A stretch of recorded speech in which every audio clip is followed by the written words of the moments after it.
The Galactic Academy of Xenobiology hung like a steel cathedral in the Orion Arm, a colossal space station orbiting a decaying neutron star. Its location was the envy of the galaxy's elite, who considered the absence of natural light a boon.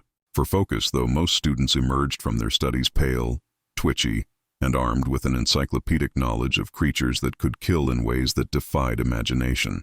The station's sleek corridors buzzed with the hum of advanced tech, and its lecture halls were a testament to the galaxy's diversity, filled with species that seemed to mock the very concept of evolution's restraint. Professor Valtha, a wiry Krathian with 6 articulated limbs and a voice like a tuning fork, surveyed her lecture hall with the quiet pride of a general inspecting her troops. Her compound eyes glinted under the artificial glow, catching the kaleidoscope of her students. Luminous viridians pulsing with bioluminescent patterns, gaseous Zorathians contained in shimmering envirosuits, and a clutch of gelatinous Quarans who wobbled with every shift in the station's gravity. In the back row, slouched with a mix of boredom and defiance, sat Lucas Reed, the human exchange student whose arrival had triggered a diplomatic firestorm, a revised safety manual, and at least one panicked call to the Galactic Oversight Board. "Today, my curious scholars," Valtha began, her translator converting her harmonic clicks into crisp galactic standard, "we delve into the zenith of predatory evolution, a creature so lethal it's classified as a Class de Wantau extinction event." A collective shudder rippled through the room. The viridians dimmed their glow, the Zorathian suits vibrated with nervous static, and the Quarans quivered, threatening to lose cohesion entirely. Lucas, scribbling on a battered datapad that looked like it had survived a war, seemed unfazed, though Valtha noted his pen moved with a precision that belied his casual posture. Valtha activated the holoprojector with a dramatic sweep of her primary limb, a gesture that could have headlined a galactic theater production. The air above her podium shimmered, coalescing into a vision of pure terror. 12 feet of obsidian scales, muscles rippling like liquid metal, and talons that could carve through a battleship's hull. Its eyes glowed with a cold intelligence, suggesting it could not only kill you but might compose a sonnet about it afterward. "Behold," Valtha intoned, her voice carrying the reverence of a priest at an altar, "the Nightreaver of Thaler Prime." The class's reaction was instantaneous. Half recoiled, chairs scraping as if retreat were an option in a sealed lecture hall. The Quarans nearly dissolved into puddles, their membranes trembling. The other half leaned forward, drawn by the morbid fascination that fueled galactic blood sports and seminars on interstellar tax law. Lucas, however, just raised an eyebrow, his pen pausing briefly before resuming its steady scratch. Valtha, warming to her subject like a star igniting, continued, "The Nightreaver is evolution's masterpiece of destruction. Observe its retractable talons, capable of slicing Class 7 armor like tissue. Note the musculature, enabling bursts of speed up to 100 kilometers per hour.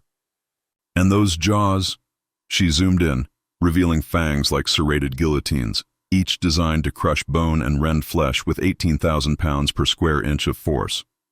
A viridian named Silera raised a glowing tendril, her light pulsing with curiosity. "Professor, what's their hunting strategy?" Valtha's limbs twitched with delight, a Krathian sign of intellectual glee. "Patience, stealth, and psychological warfare. Nightreavers stalk prey for weeks, memorizing their habits, exploiting their fears. They've been documented using primitive tools, sharpened rocks, rigged traps, and orchestrating ambushes that herd entire colonies into kill zones with surgical precision. Their intelligence rivals that of many sapient species." Lucas's pen moved faster now, his notes dense with shorthand Valtha couldn't decipher. "Humans," she mused, "were an anomaly, descended from tree-swinging omnivores, yet somehow they'd clawed their way into galactic society in a mere century. The Nightreaver's senses," she continued, "are a marvel. They detect electromagnetic signatures from 6 kilometers, track biochemical traces across continents, and hear subsonic frequencies that would shatter lesser auditory systems. They are, in essence, living weapons, honed by eons of relentless evolutionary pressure."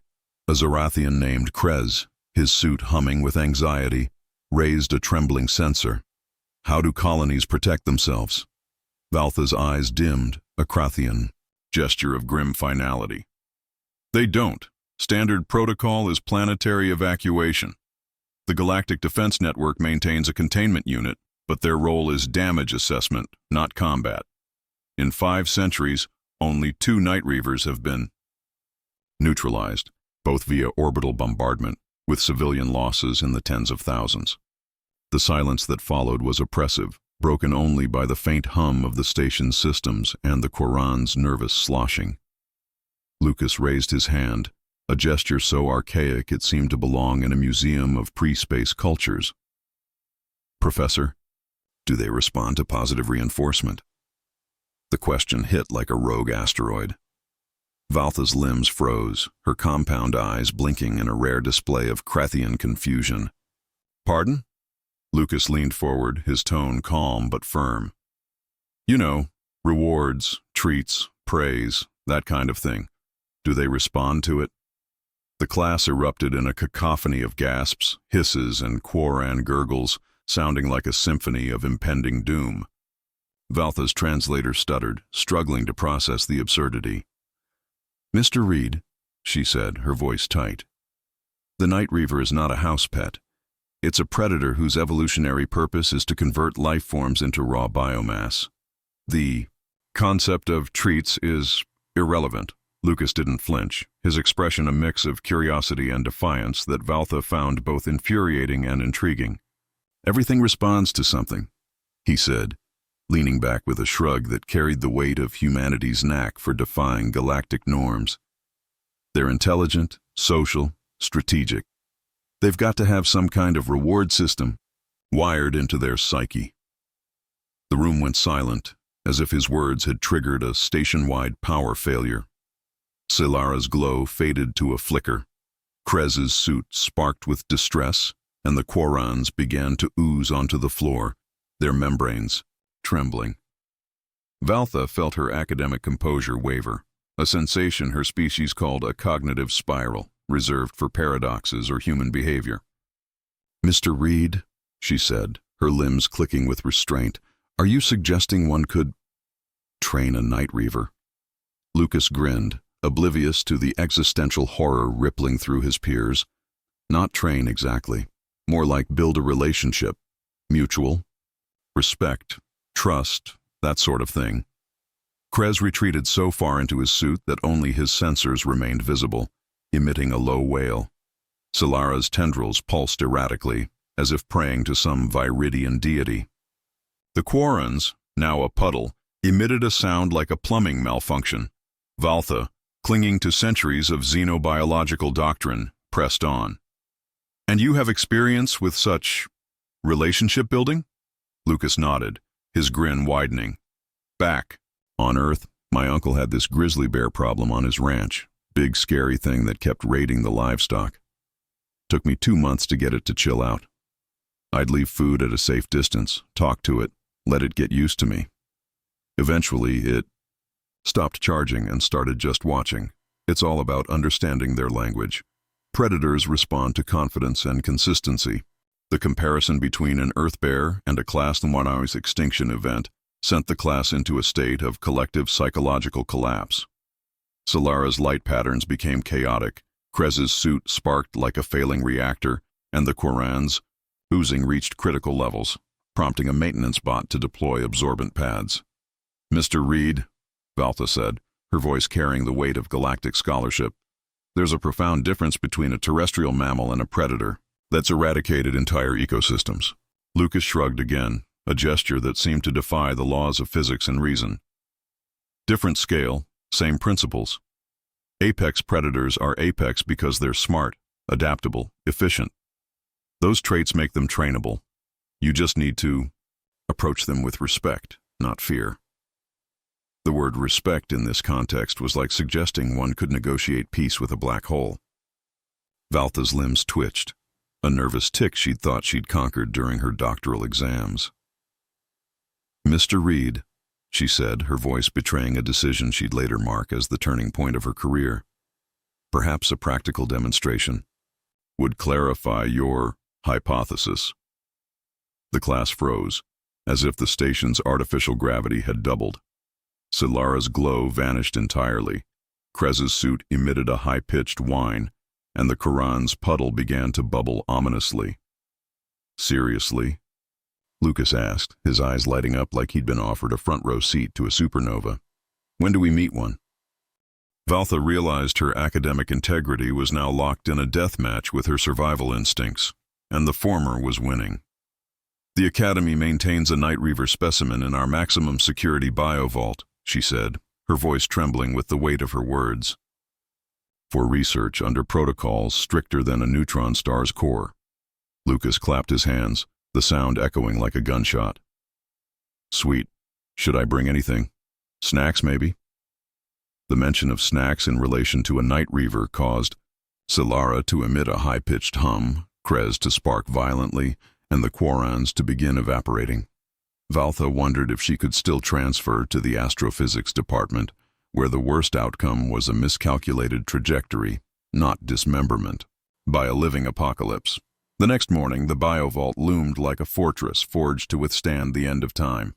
Its security systems, lasers, force fields, and AI sentinels, could repel an invasion fleet, and its warning signs glowed in every galactic language, screaming variations of abandon hope.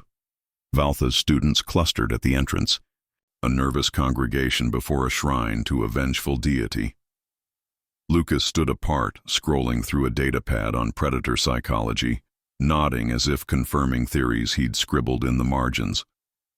His casual demeanor was a stark contrast to the Viridians' flickering lights, the Zorathians' buzzing suits, and the Quran's quivering masses, now barely holding form. "Good morning, class," Valtha said, forcing a cheerfulness that felt like defying gravity. "I trust you've prepared for eventualities." The responses, flickering glows, static hums, and gelatinous tremors, suggested they'd spent the night drafting last wills and sending tearful messages to their kin. Lucas, however, looked like he'd slept like a baby, his datapad now tucked into a backpack that bulged with what he'd called emergency supplies. Valtha led them through security layers that could have guarded a star's heart, each checkpoint requiring scans, codes, and a grim acknowledgement of mortality. "The vault," she explained, "recreates Thalor Prime's ecosystem. Our specimen, captured after an incident that left 3 colonies in ruin, is a mature adult. Its containment cost more than the GDP of a small planet." They reached the observation deck, a reinforced platform overlooking a sprawling habitat of jagged obsidian spires, bioluminescent flora, and air thick with the scent of danger. At its center lay the Nightreaver, a creature so perfectly lethal it seemed to absorb the light around it. Its scales gleamed like polished void, and its eyes tracked movement with a precision that made prey species across the galaxy invent space. Travel. Even at rest, it radiated a menace that could silence a star. "Magnificent," Valtha whispered, her voice tinged with awe. 4 meters from nose to tail, 500 kilograms of evolutionary perfection. Note its strategic positioning, maximum. Visibility, defensible terrain. Its senses detect what we cannot. Thermal shifts, chemical traces, subsonic vibrations. The students pressed against the reinforced windows, drawn by the same impulse that made people watch crashing starships or political debates. The Nightreaver stirred, its eyes locking onto them with a gaze that held no empathy, only calculation. "Mr. Reed," Valtha said, activating the deck's recording systems, "believes this creature might respond to respectful communication.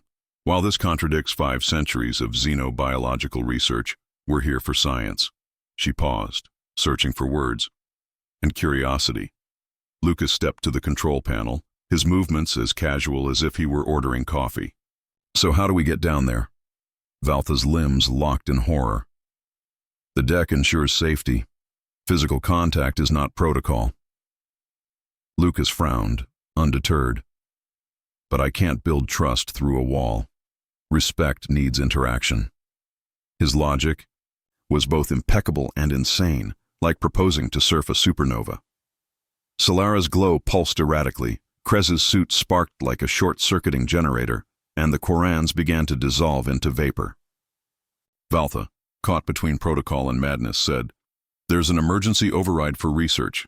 It requires triple authorization and full liability waivers." Lucas grinned, his enthusiasm bordering on reckless. "Perfect. Let's do it." The next few minutes were a whirlwind of codes, waivers, and protocols designed by lawyers who'd clearly seen too many galactic catastrophes. The Nightreaver watched, motionless, its eyes gleaming with the patience of a predator that knew prey would come if it waited long enough. As the final locks disengaged, Valtha felt history bending around her like space-time around a singularity. "Mr. Reed," she said, her voice trembling, "this creature has ended civilizations that prided themselves on survival. Your odds of surviving are statistically 0. Lucas nodded, unfazed, checking his backpack with the calm of someone packing for a hike. "Stats aren't fate. If I go down, at least the data will be worth it." His acceptance of potential death as a scientific contribution left the class in stunned silence, their expressions a mix of horror and admiration. The access tunnel opened with a hiss like reality protesting. Lucas stepped inside, his stride, as casual as if he were heading to a barbecue. The Nightreaver reacted instantly, rising with a fluid grace that showcased millions of years of lethal evolution. Its eyes pinned him, a predator sizing up prey that didn't know its place. The students held their breath, or whatever their species used for respiration, their data pads trembling in their limbs. Then Lucas did the unthinkable. He sat down, cross-legged, hands on knees, like he was about to meditate or swap stories over a campfire. "Hey there," he said, his voice steady as steel. "Nice setup you've got. Bit artificial, but it's got charm." The Nightreaver crouched, muscles coiling like a loaded spring. Its eyes never left him, calculating the precise angle for a kill. "I get it," Lucas continued, unshaken. "Everyone who comes here sees you as a monster or a meal. But what if we tried something different?" The observation deck was silent, the students frozen in a mix of terror and awe. The Nightreaver tilted its head, a tiny motion that could mean curiosity or the prelude to carnage. Valtha's datapad shook as she scribbled notes, torn between documenting a breakthrough or a tragedy. Lucas's calm was either fearless or deranged, and she wasn't sure which was worse. Lucas Reed sat cross-legged in the BioVault's artificial ecosystem, his posture as relaxed as if he were lounging on a Montana ranch instead of facing a Nightreaver, a class unknown extinction event whose very existence seemed to mock the concept of survival. The creature's obsidian scales gleamed under the simulated Thaler Prime sunlight, its muscles rippling with a coiled energy that could erupt into violence faster than a human could blink. Its eyes, twin orbs of molten amber, locked onto Lucas, with a focus that suggested it was calculating not just how to kill him, but whether it was worth the effort. The observation deck above was a frozen tableau of alien students, Viridians pulsing faintly, Zorathians buzzing in their suits, Korans trembling on the verge of dissolution, watching what they were certain was either the dawn of a new scientific era or the prelude to a gruesome cautionary tale. "You're smart," Lucas said, his voice steady, carrying the calm confidence of someone who'd once talked down a spooked horse during a thunderstorm. "You plan, you adapt, you use tools. That means you can learn, maybe even understand me." The Nightreaver's ears twitched, a microscopic movement caught by the deck's sensors, sending a ripple of gasps through the students. Silara, the Viridian, dimmed her bioluminescent tendrils to a faint glow, her light patterns flickering with what her species called anticipatory reverence. Krez, the Zorathian, emitted a low hum from his suit, its sensors sparking as if struggling to process the audacity unfolding below. The Korans, barely holding their gelatinous forms, gurgled in a way that suggested they were drafting their own obituaries. Lucas leaned forward slightly, hands still resting on his knees, his eyes never leaving the Nightreaver's. "I'm not here to fight or cage you," he continued, his tone warm but firm, like a teacher addressing a wary student. "I'm curious about you. I respect what you are. Top of the food chain, master of your world. I just want to talk." The idea of talking to a Nightreaver was so absurd it seemed to violate the laws of xenobiology, if not physics itself. The creature shifted, its muscles flowing like liquid metal, but instead of lunging, It settled into a stance that the sensors flagged as observational rather than predatory. Its tail flicked once, a subtle gesture that could mean curiosity or the prelude to a strike. Professor Valtha, clutching her datapad with trembling limbs, scribbled notes with the frenzy of someone documenting either a galactic breakthrough or the last moments of a foolhardy human. Her compound eyes darted between Lucas and the Nightreaver, her Krathian brain grappling with what her species called a cognitive spiral, a state of intellectual overload triggered by paradoxes or human behavior. "That's it," Lucas said, softly, his voice carrying a gentle encouragement that seemed to resonate across species barriers. "No rush. We've got time to figure this out. You and me, we're just two intelligent beings trying to understand each other." The Nightreaver's eyes narrowed, not in aggression, but in a shift from predatory focus to something resembling evaluation. It made a sound, a low, resonant hum that vibrated through the habitat, rich with layers of meaning beyond simple threat. The sensors registered it as a vocalization with communicative intent, a classification that sent the observation deck into chaos. Solara's tendrils flared into a chaotic dance of light, patterns her species reserved for moments of religious awe or existential crisis. Krez's suit sparked violently, its AI struggling to process the data, while the Qorans began to evaporate, their membranes unable to withstand the stress of witnessing the impossible. Lucas's face lit up, his grin boyish despite the lethal stakes. "That's a start. Nice tone, kind of like a bass guitar with a touch of menace. Mind if I try?" He took a deep breath and mimicked the sound, his human vocal cords straining to replicate the Nightreaver's complex hum. The result was imperfect, a rough approximation that sounded like a cowboy attempting opera, but it was recognizable enough to make the creature's ears perk. The Nightreaver responded with a different sound, higher and more melodic, like a question posed in an alien tongue. The class erupted in a cacophony of gasps, hums, and gurgles, their datapads overheating as they tried to capture every moment of this unprecedented exchange. For the next 30 minutes, Lucas and the Nightreaver engaged in what could only be described as a conversation. Lucas varied his vocalizations, experimenting with pitch and rhythm, drawing on his experience with earth animals, dogs, horses, even that grizzly bear his uncle swore was untrainable. He gestured slowly, palms open, a universal sign of non-threat that seemed to transcend species. The Nightreaver mirrored his movements, its talons retracting slightly, a gesture the sensors flagged as a reduction in threat posture. When Lucas offered his hand, palm up, the creature sniffed it with a delicacy that belied its lethal design, its nostrils flaring as it catalogued his scent. Valtha's notes grew frantic, her limbs clicking as she documented every nuance. The Nightreaver's intelligence was undeniable. Its responses were deliberate, calculated, not the mindless instincts of a beast, but the actions of a being capable of complex thought. Lucas pulled a protein bar from his backpack, one of the emergency snacks he'd mentioned with infuriating nonchalance. "Not sure if you'll like this," he said, unwrapping it slowly, "but it's high energy. Tastes like peanut butter. Figured you might be curious." He placed it on the ground, a respectful distance away, and leaned back, giving the Nightreaver space to decide. The creature approached, its movements fluid yet cautious, like a chess master contemplating a move. It sniffed the bar, its eyes flicking between the food and Lucas, assessing not just the offering but the intent behind it.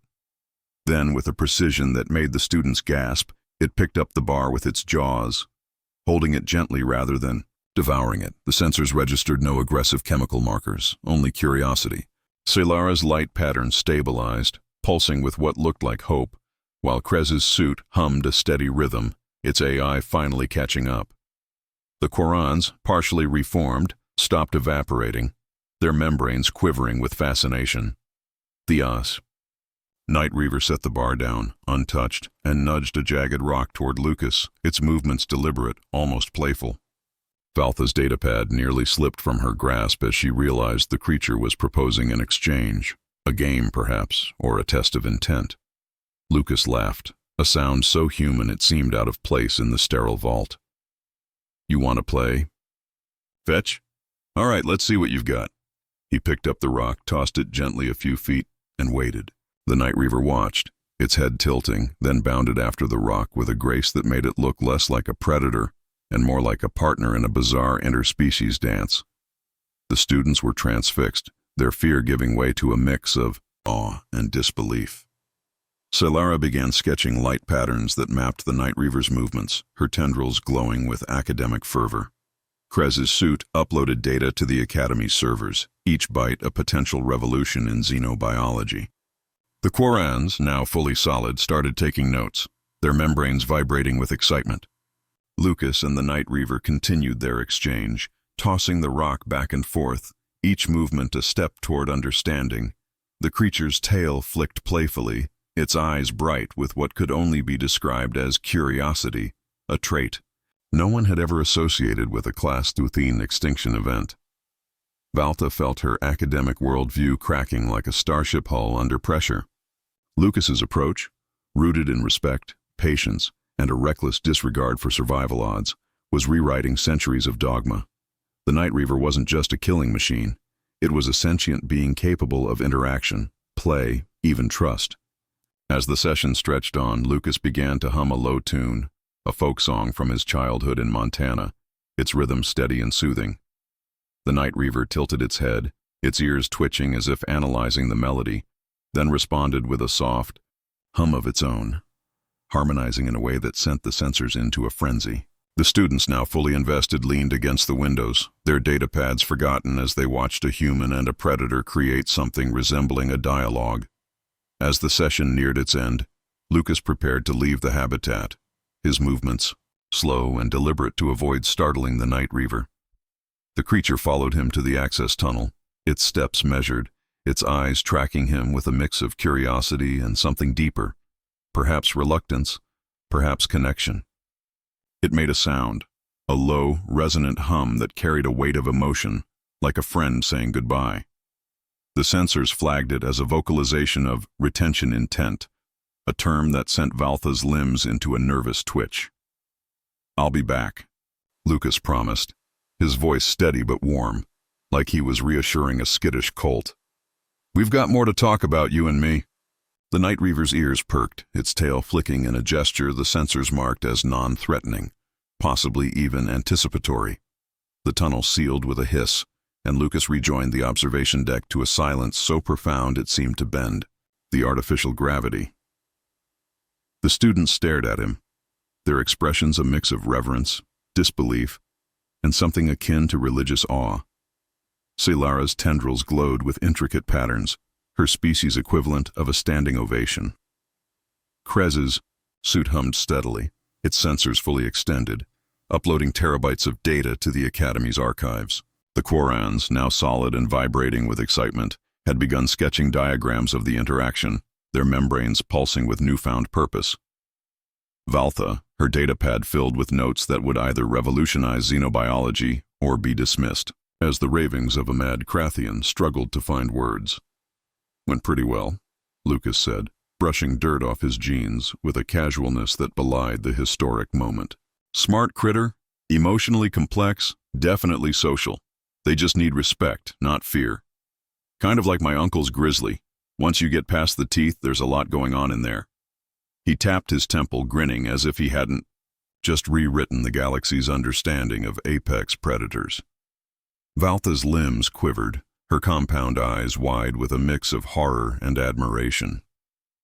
"Mr. Reed," she said, her voice carrying the weight of someone whose career had just been upended, "you've just communicated with a Nightreaver. You've shown it's not a monster, but a sentient being capable of connection, play, even trust." Lucas shrugged, his grin boyish but knowing. "Pretty cool, right?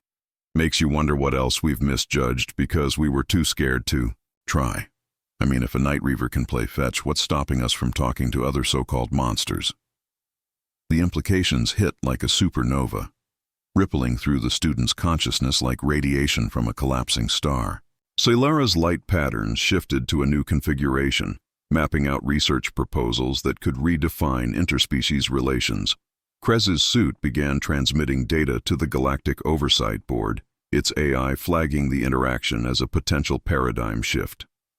The Qurans, now fully engaged, started collaborating on a joint thesis, their membranes vibrating with academic fervor. Valtha felt her cognitive spiral deepen, her Krathian brain struggling to process the upheaval. Lucas's interaction wasn't just a stunt. It was a challenge to 5 centuries of xenobiological dogma. The Nightreaver wasn't a mindless killer, but a being with its own language, emotions, and social structure. The Academy's protocols, built on fear and containment, now seemed as outdated as pre-space navigation charts. She glanced at the holofeed, still displaying the Nightreaver, now resting in the habitat with a posture that suggested contentment rather than menace. Its eyes, once cold and predatory, seemed to hold a spark of curiosity, as if it were waiting for Lucas's promised return. The students began to chatter, their voices a mix of excitement and disbelief. Silara approached Lucas, her tendrils pulsing with questions. "How did you know it wouldn't attack?" she asked, her light patterns forming complex interrogative shapes. Lucas scratched his head, his Montana drawl creeping into his voice. "Didn't know for sure. But back home I learned you don't approach a predator with fear. It smells it, feeds on it. You show respect, stay calm, and let them figure out you're not a threat. Worked with that grizzly, worked with my neighbors. Pitbull, figured it might work here." Krez, his suit now humming steadily, extended a sensor. "But the Nightreaver's intelligence. How did you predict it would respond to vocal mimicry?" Lucas chuckled. "Didn't predict it. I just tried it. Animals on Earth, the smart ones. They communicate in their own way. Body language, sounds, even play. Figured a creature smart enough to outwit entire colonies might appreciate a little conversation." The Qurans, now fully reformed, gurgled in agreement, their membranes sketching equations that modeled the Nightreaver's vocalizations. Valtha, listening to the exchange, realized this wasn't just a classroom moment. It was the beginning of a galactic shift, one that would force the Academy, and perhaps the entire Galactic Oversight Board, to rethink its approach to predators.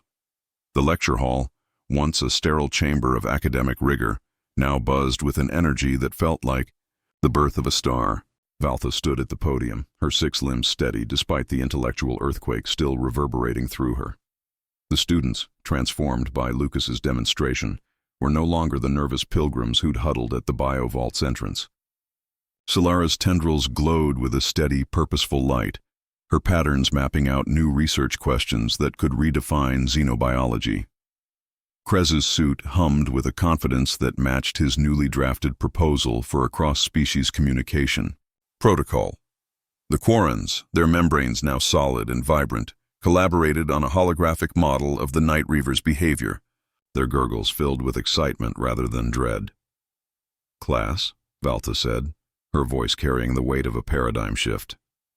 "Today we've witnessed something extraordinary.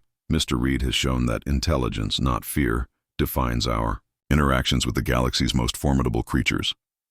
His data, your data, will reshape xenobiology, challenge our protocols, and perhaps even alter how we view sentience itself." She paused, her compound eyes scanning the room, catching the flicker of Silara's light, the steady hum of Krez's suit, and the Qurans' vibrant pulsing. "We'll reconvene tomorrow to explore applications, new research, new policies, perhaps even diplomatic frameworks for species we've long dismissed as monsters." The students nodded, their chatter electric with possibility. Lucas lingered, at his desk reviewing his datapad, a faint smile playing on his lips. He'd added notes during the session, scribbling observations about the Nightreaver's vocal patterns, its playful gestures, and what he called its emotional resonance. Valtha approached him, her limbs clicking with a mix of curiosity and trepidation. "Mr. Reed," she said, "your actions have opened a door the galaxy may not be ready for. Do you realize the implications?" Lucas looked up, his grin softening. "Yeah, I get it. If we can talk to a Nightreaver, we can talk to anything. Makes you wonder how many monsters are just waiting for someone to treat them like neighbors." His words hung in the air, a challenge to everything the Academy stood for. Valtha's cognitive spiral deepened, her mind racing with the possibilities. The Galactic Oversight Board would demand reports, hearings, perhaps even a full inquiry into the Academy's containment protocols. Other institutions would scramble to replicate Lucas's experiment, risking catastrophe or revolution. And the Nightreaver itself, still resting in the bio-vault, was no longer just a specimen. It was a partner in a dialogue that could reshape galactic society. She glanced at the hollow Nightreaver above the podium, its eyes now seeming less predatory, more expectant, as if it knew its place in the universe had shifted. Solara approached, her tendrils pulsing with a question. "Mr. Reed, how will you follow this up? Another visit?" Lucas nodded, his eyes bright. "Definitely. I want to learn more about their social structure, maybe figure out if they've got a language we can map. Plus, I promised I'd be back.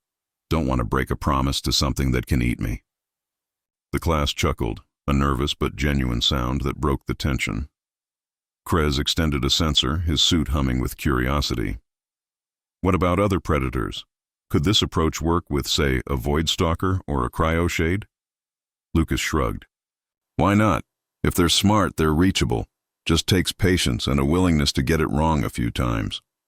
The Quarans, now fully engaged, gurgled a question about the Nightreaver's play behavior, their membranes sketching a 3D model of the rock-tossing exchange. Lucas leaned over, studying their work. "That's a good start.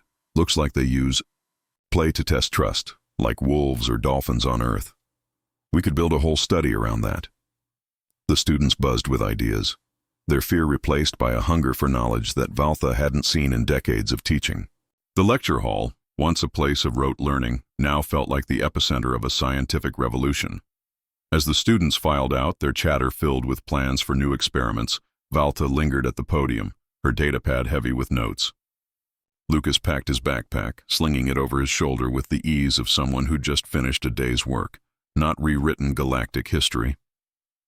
"Think they'll let me visit again?" he asked, his tone light but sincere. Valtha's limbs twitched, half amused, half horrified. "Mr. Reed, you've turned the Academy upside down. I suspect they'll insist on it, if only to see what other impossibilities you'll conjure." She paused, her eyes narrowing. "But I must warn you, the Oversight Board will have questions and not all will be as open-minded as this class." Lucas grinned, undeterred. "Let 'em come. I've dealt with worse than bureaucrats. Try negotiating with a rancher who thinks his cows are sacred." Valtha's translator stuttered, unable to process the analogy.